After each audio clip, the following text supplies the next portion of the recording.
Joined by Sal Paolantonio live on the set here at a raucous. Have you ever covered a Super Bowl in the food court? You know, this is tight quarters. I don't think they really did their homework in terms of the crowds that they were going to get. It's hard to get here from there.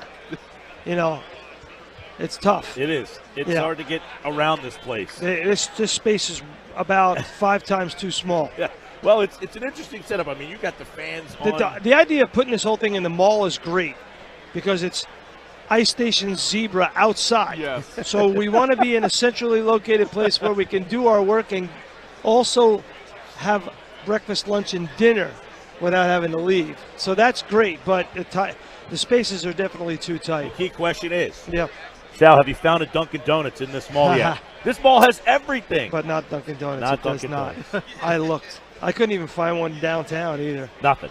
No. I'll have to do a search. One of our listeners will let me know if there is a Minnesota. We'll hear from him very quickly. All right, Sal, you've been here all week. You got here before the teams did. Yeah. Kind of give us a timeline of what you've seen from Philadelphia as this week has gone on, because this is new to them. The Patriots, we know what they've done. You report that every year on what the Patriots are doing. But what's Philadelphia been like since you got here? No, I think first and foremost, I think Doug Peterson has got really his finger on the pulse of the team. You know, early in the week, he gave him a very specific marching order, and that was to eliminate the clutter. Get rid of the clutter and focus on football as much as you can. And then when the practice was sluggish on Wednesday, he called him out on it. Said, you know, you guys don't have your sea legs yet. I get that. 4 days off. We haven't had a major practice. And then yesterday, the players responded. The team was flying around. They focused on situational defense and offense. Mike, they focused on goal line and third down. And when I talked to Doug in a little sidebar conversation after the press conference, he said, you know, listen, we're not going to beat Bill Belichick if we don't beat him in situational offense and defense. The guy's the master of contingency plans and situational football, and we got to practice everything. So I think they're really doing some great preparation and follow through, and that's got to be good news for Eagles fans. The notion of it's interesting because of the timing. The two Bills documentary, 30 for 30 last night, which was excellent, and showing how riveting, how prepared Belichick was. Yeah. And when you see that, to try to say is Doug Peterson. That's the mystique, Mike. People say mystique, you know, and they put it in italics and in quotes. The mystique is he's just better prepared. That's it. You saw it last night in the show, for sure. And it's when his players in New York bought into him, when they realized how prepared he was. Yeah. And how, so isn't this something that we keep talking about with Doug, about, wow, we can't believe how prepared this team is. And they believe because of their preparation, are we starting to look at Doug as one of these guys that a couple of years down the road, we're going to be talking about a guy who had his team very prepared? Hey, man, let's just do a couple of days down the road, okay, Mike? Fine. But a couple of days. Is that the kind of reputation that he's starting to get? It'll all be for naught if they lose the Super Bowl. It won't matter. You were talking to us before you sat down, Sal, about the article you have on ESPN.com right now, which is about how the Eagles have scouted Gene Steratore, the referee, and his crew. That level of preparation to kind of understand the way that penalties play a role in the game and how it might ultimately decide here. You know, just kind of talk about what you found out there, and obviously it played a role in how the Patriots got here by beating Jacksonville. Yeah, well, there was a major disparity in the AFC Championship game. Jacksonville had 98 yards in penalties, and the Patriots had 10. And those downfield pass interference and illegal contact calls really benefited the Patriots in that game. They turned the tide. And so the Eagles, looking at that, decided let's double up, make it a point of emphasis. So one of the defensive coaches told me that they went through every single referee on the crew and did video clips of their tendencies, and showed them to the players, made them aware, and made it part of their point of emphasis to prepare for the game. And, you know, that it was an eye towards what happened in Jacksonville, the most recent example. Interestingly, Gene Steratore is the referee. His brother Tony was the back judge in New England. That is interesting. He, by the way, Steratore record doing Eagles games is like 10-3, and New England, I think it's 12-5, something like that. So both these teams have been pretty successful with him as the official. And we also had the stat yesterday that Steratore has been involved in a couple of catch-no catches, the Des Bryant game, the Calvin Johnson catch. So he has been around some interesting games. And I'll tell you, that's one thing you bring up, Mike. That's interesting, Mike, because I tell you, this with Roger Goodell in his press conference on Wednesday saying he wants to go back to square one, start over. Yeah. The last thing they need in this game is a catch-no-catch controversy that decides the game, like it did in Pittsburgh with the Patriots. On that, catch-no-catch, Gronk, is he the biggest matchup problem for Philadelphia? I think Gronk is the biggest question mark going into this game. I do. Sure. Listen, if I'm the Eagles, I'm targeting him. I'm doing everything I can. Interesting. Oh yeah. And who's the right guy to match up with him for Philly? Is that a Malcolm Jenkins? Is that a Kendricks? What do you do? Well, the players were telling me the last thing that you want to do is have one plan throughout the game, because they'll find the antidote. So you have to have multiple plans and hope one of them works. You're not going to totally limit him, take him out of the game, but you can contain him. The key thing is when they get down in the red area, inside the 10, that's where he's lethal. Yeah. And one thing the Eagles, though, have done all year, save for Seattle and L.A., where they had some issues, was they let you catch the ball and then they tackle you. And letting him catch the ball, the key is getting that body down. That's a big dude to try to bring down. Sure. Yeah. And their running backs catching the ball in the backfield. That's one area where Philly struggled a little bit. You know, McKinnon had 11 catches in the game in versus Minnesota a couple of weeks ago. They have a plethora of guys that can catch the ball out of the backfield. So that's one area that I'm wondering how Jim Schwartz will combat that. I think Dion Lewis is a key to the game. I do. Yeah, a lot of people have been texting in Lewis, White, you know, one of those guys. White last year was huge in this game, and he can catch the ball. Sure. And I go back to the Giants game, right? The Giants game to me is a key one. Eagles defense did not play well in that game. Right. It was on turf.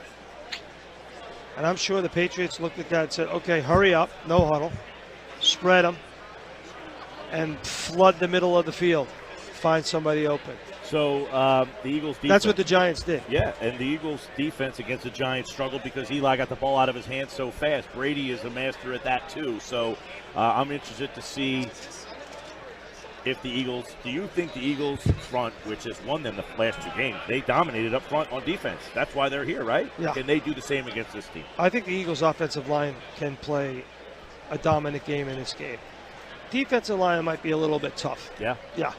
Because unless Schwartz is going to blitz, you know, it's kind of hard for the defensive line to get to Brady. You know, it's just difficult. It's difficult. But I think the Eagles' offensive line is one of the mismatches in the game, Mike. All right. We got Eagles-Patriots Sunday night, Super Bowl.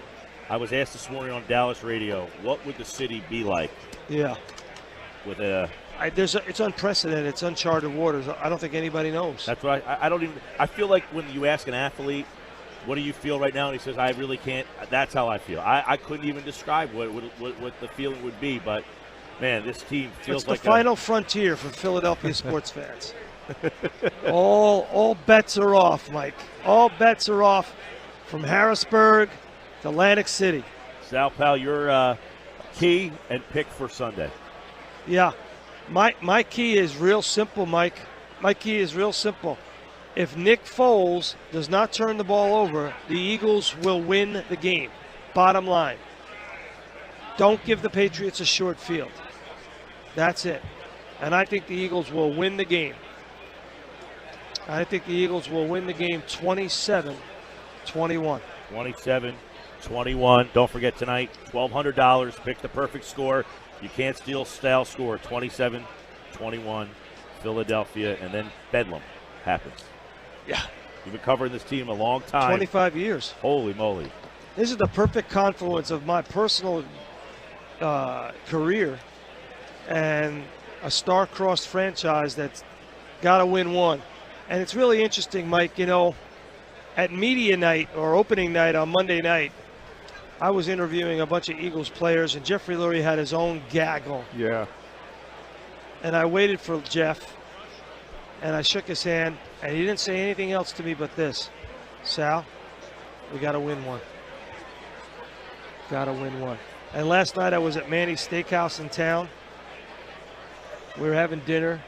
Half the Eagles defense was there. Half. All the secondary.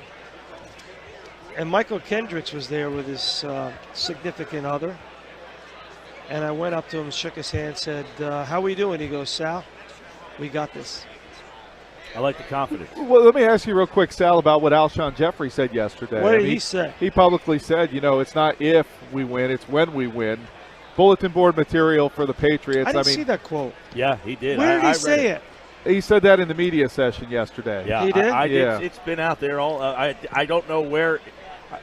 I haven't seen a big deal made out of it. No, it seems like it's catching traction today more than it did yesterday. But I guess that's the one no-no, right? You don't want to go give Belichick and company and Brady them the bulletin board material, right? Yeah, Oh, here's the thing.